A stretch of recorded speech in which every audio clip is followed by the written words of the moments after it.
Hello guys, வாங்க இன்னைக்கு மல்லி சீரியல்ல என்னெல்லாம் நடக்க போகுதுன்னு பார்க்கலாம். ஒரு வழியா மல்லி சீரியல்ல 500வது எபிசோட கடந்துட்டோம்.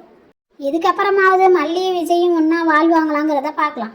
மனோகர் சார் உண்மையை கண்டுபிடிக்கிறேன்னு சொல்லி ரேணுகாட்ட எப்பயுமே அடி வாங்கிக்கிட்டு இருக்கிறது தான் அவருக்கு வேலையா இருக்கும் போல இருக்கு. இந்த தடவை என்ன ஆக போகுதோ அதையும் பார்க்கலாம்.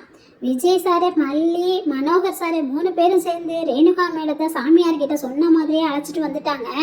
வந்ததுக்கப்புறம் சாமியார் என்ன செய்ய போறாரு, மொட்டை அடிக்க போறாரா அப்படின்னு ரேணுகா மேடம் கேட்குறாங்க. அதுக்கு கத்தி எல்லாம் வேணுமே அப்படின்னு சொல்றாங்க. அதுக்கு மனோகர் சார் சொல்றாரு, இவர் கத்தி இல்லை வேப்பலையை வச்சே எல்லாமே செஞ்சு முடிச்சிருவாரு அப்படின்னு சொல்லி மனோகர் சார் சொல்லிட்டு இருக்காங்க. அதுக்கு ரேணுகா மேடம் சரின்னு சொல்லிட்டு போய் சாமியார் முன்னாடி உட்கார சொல்றாங்க. போய் உட்காடுறாங்க.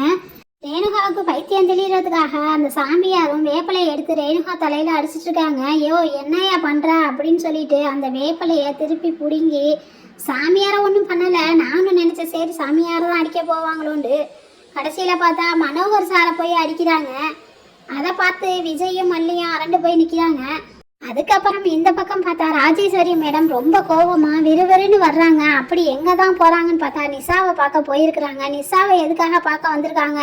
மறுபடியும் பிளான் போட்டு மறுபடியும் மல்லிகை வாழ்க்கையை கெடுக்கலான்னு சொல்லி யோசிக்கிறாங்களோ, இல்லைன்னா ரேணுகாவை பற்றி விசாரிக்கலான்னு சொல்லிட்டு நிஷா கிட்ட வந்திருக்காங்களோ என்னமோ தெரியலை. அதுக்கப்புறம் என்ன நடக்க போகுதுங்கிறத அடுத்து வரப்போகிற கதையில் பார்க்கலாம். தேங்க்யூ.